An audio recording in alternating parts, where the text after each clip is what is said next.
திருச்சிற்றம்பலம். திருக்குறள் திருவள்ளுவர் அருளிச் செய்தது.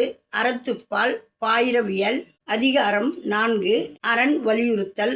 குறள் 38. வீழ்நாள் படா அமை நன்றாற்றின் அஃதொருவன் வாழ்நாள் வழியடைக்கும் கல். வீழ்நாள் படா அமை நன்றாற்றின் அஃதொருவன் வாழ்நாள் வழியடைக்கும் கல். இந்த குறளுக்கான விளக்கம்.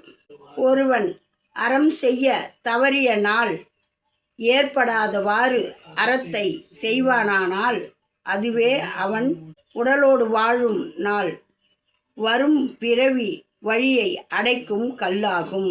ஒருத்தன் அறம் செய்யறத விடாமல் தவறாமல் செய்யணும். அடுத்தவங்களுக்கு கொடுக்கறத அறம்னு சொல்கிறாரு திருவள்ளுவர். அடுத்தவங்களுக்கு நம்மளால் இயன்ற அளவில் அதை வாழ்நாள் பூரா செய்யணுன்றாரு. நாள்தோறும் நம்மளால் முடிஞ்ச அறம் செய்ய தவறாத, அதாவது அடுத்தவங்களுக்கு ஈயறத கொடுக்கறத தவறாமல் செய்யுங்க. இதை நமக்கு திருவள்ளுவர் அறிவுறுத்தி இந்த குறளை நம்மளுக்கு சொல்லியிருக்காரு. கன்னிகா பாரதி சேனலை அனைவரும் பார்த்து நல்ல ஆதரவு கொடுங்க. லைக் பண்ணுங்கள், ஷேர் பண்ணுங்கள், சப்ஸ்கிரைப் பண்ணுங்கள், ஆல் பெல் பட்டனை கிளிக் பண்ணுங்கள். ஸ்கிப் பண்ணாமல் பாருங்கள்.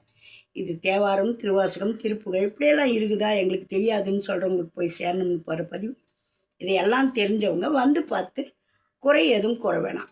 வீழ்நாள் படாமை நன்று ஆற்றின் அஃதொருவன் வாழ்நாள் வழியடைக்கும் அருமையான தமிழில் கொடுத்துருக்காரு. அதுக்கு தான் சொல்லியிருக்காரு பால் பால் பால்னு. அறத்துப்பால். இந்த அறத்துப்பாலில் நம்மளுக்கு என்னெல்லாம் வலியுறுத்தி சொல்லியிருக்காருன்றத படித்து பாருங்கள். படிக்க முடியல கேட்டு பாருங்கள், கேட்க முடியல வீடியோவில் யூடியூப்பில் பாருங்கள். திருச்சிற்றம்பலம்.